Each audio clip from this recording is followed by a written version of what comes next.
L'aloe vera est une fille du soleil. Pour la trouver, il faut grimper dans les montagnes d'Andalousie, en Espagne. Juchées sur les collines, les fincas, les fermes locales.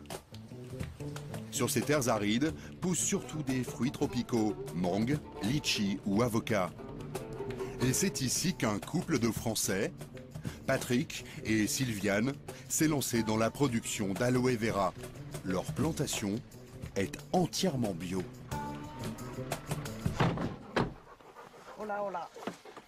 Les plants sont perchés à 800 mètres d'altitude, en pleine nature. Cela fait 20 ans que Patrick et Sylviane cultivent l'aloe vera. Ce matin, ils viennent voir où en est leur future récolte. Ils sont beaux ceux-là, dis donc. Hein. Il y a des pépères là-dedans. On va vers la cueillette. La plante est généreuse, elle peut se cueillir tout au long de l'année. Alors cette plante, c'est quoi? C'est un cactus Non, c'est un liliacé. La même famille que l'oignon, l'ail, le lys. C'est pas du tout un cacté. On cueille les feuilles basses, qui sont les plus grosses et les plus charnues, pour bien sûr avoir le maximum de mucilage à l'intérieur. Le mucilage, c'est la pulpe au cœur de la plante. Donc là, Sylviane, c'est ça qui est intéressant. Voilà, c'est ça, cette partie blanche qui est intéressante, qui sert à faire le jus. C'est bon. Voilà. Et après, L'aloe vera se consomme d'abord en jus. Bon, on l'épluche un peu mieux que ce que je l'ai fait. On le broie et après on le met en bouteille. Donc ça va faire le jus. De ce jus, on va en boire et on va s'en servir pour mettre dans les cosmétiques. Et c'est là qu'on s'aperçoit que la qualité, tous ces filaments, ça fait la qualité du jus. Et ça rend la peau très douce et très hydratée et très restructurée et très régénérée. Voilà. Mais il faut avoir cette qualité-là. Vous voyez ce qu'on... Voilà. Et on peut le manger aussi.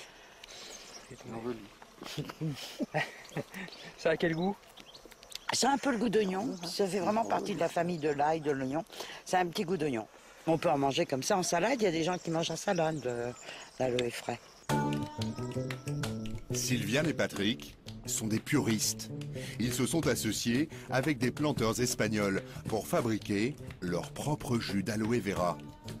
Leur laboratoire se cache au pied de la montagne, dans une petite ferme.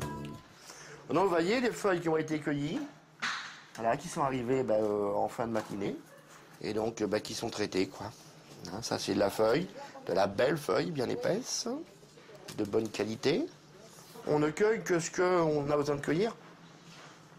On ne cueille pas plus. Une production modeste, quelques centaines de kilos par semaine. Tout est fait à la main, les feuilles sont brossées une à une, l'écorce enlevée, puis la pulpe est pressée. Le résultat, un jus d'aloe vera qu'ils garantissent bio, pur à 100% et sans aucun ajout. C'est le jus qu'on va boire ou celui qu'on va mettre dans notre cosmétique. Et vous voyez, c'est épais, c'est pas de l'eau, c'est pas liquide. Et si vous voulez toucher, c'est très doux. Touche, mais toucher. Touchez, allez voir. La production est ensuite expédiée en France. Au départ, le jus d'aloe se cantonnait à une poignée d'amateurs et aux boutiques bio. Mais aujourd'hui, il est devenu très tendance. Dans leur usine, Sylviane et Patrick fabriquent toute une gamme de cosmétiques à base d'aloe vera pur. Elle a bien la couleur du jus là pour le moment. Et en ce moment, ils tentent de mettre au point une nouvelle crème solaire. Car l'aloe est très efficace contre les coups de soleil. Le seul problème, c'est la petite odeur d'oignon. Il y aurait bien sûr un moyen de masquer cette odeur d'oignon.